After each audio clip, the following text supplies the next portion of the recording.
So today we're diving into something that's not just a policy document, but a decades-long blueprint, Project 2925 and its roots in the Heritage Foundation's history. Right. And what's wild is that this all started in 1981 with the first mandate for leadership. That was basically a user manual for Reagan's administration. And Reagan actually used it. About 60% of the recommendations got implemented.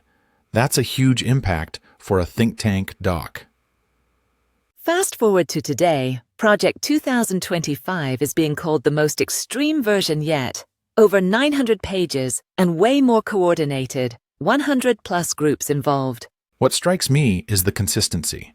Each document since the 80s has pushed for consolidating executive power. The unitary executive theory is baked into all of them. Yeah, and they all follow that personnel is policy logic. It's not just about ideas. It's about putting the right people in the right jobs to enforce those ideas. Project 2025 even includes a 20,000-person vetted personnel database. That's not subtle. Nope.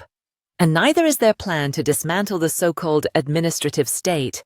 It's been a thread since Reagan, but now it's supercharged. Like cutting agencies, privatizing services, rolling back regulations. Same old goals, but more detailed and aggressive this time. And we can't ignore the culture war stuff. Earlier docs focused on traditional values.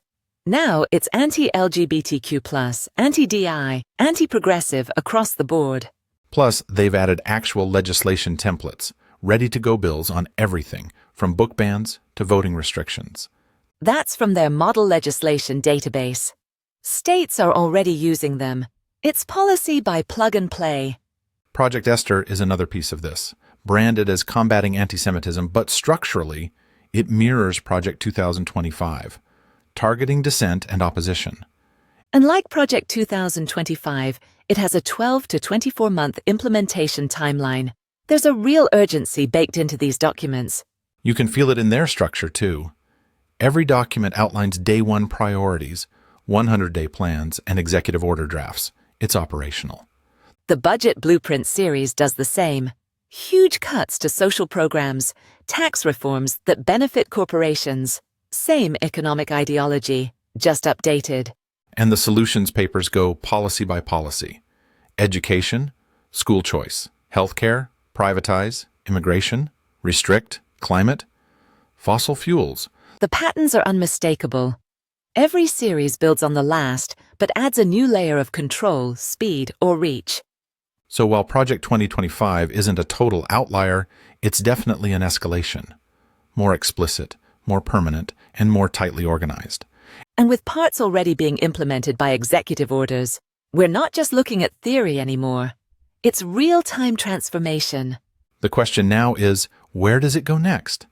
And how does the public respond to a political strategy nearly 45 years in the making? That's the real conversation. This isn't just policy. It's a long game to remake government itself. And the game's not over.